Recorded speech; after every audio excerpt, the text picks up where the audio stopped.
Ey savcı bey halkın temsilcisi sen,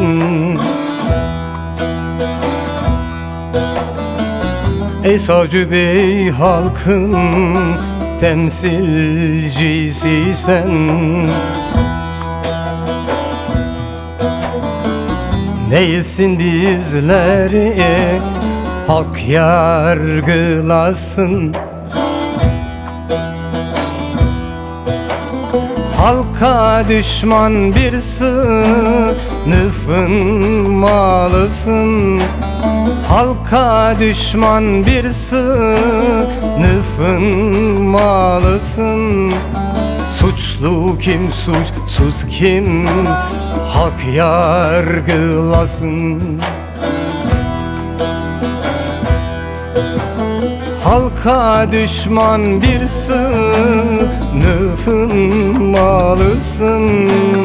Suçlu kim, suçsuz kim, halk yargılasın.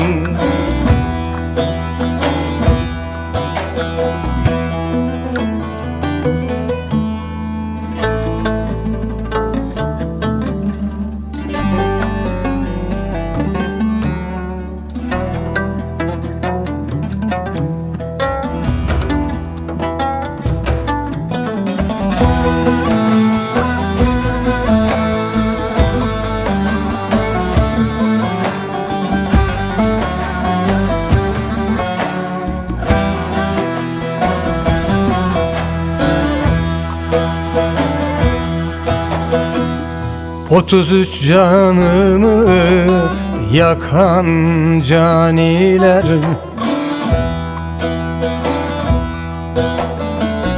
33 canımı yakan caniler.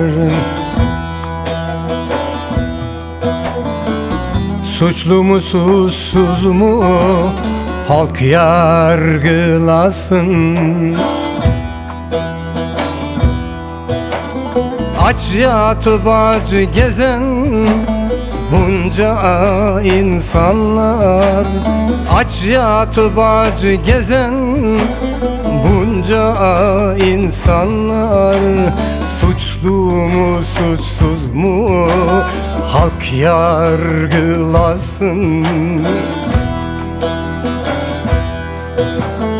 Aç yatıp aç gezen bunca insanlar. Suçlu mu suçsuz mu halk yargılasın.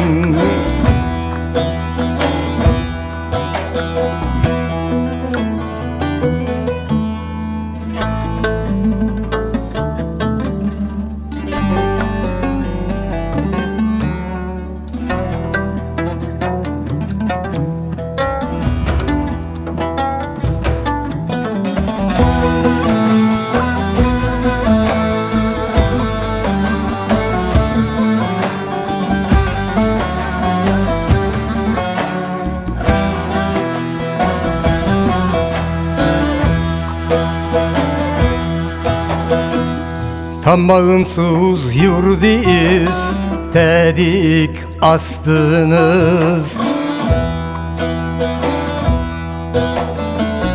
tam bağımsız yurdu istedik astınız. Ekmek toprak dedik küfür bastınız. Bizi zindanlara atmak kastınız, bizi zindanlara atmak kastınız. Halk düşmanlarını halk yargılasın. Bizi zindanlara atmak kastınız. Halk düşmanlarını halk yargılasın.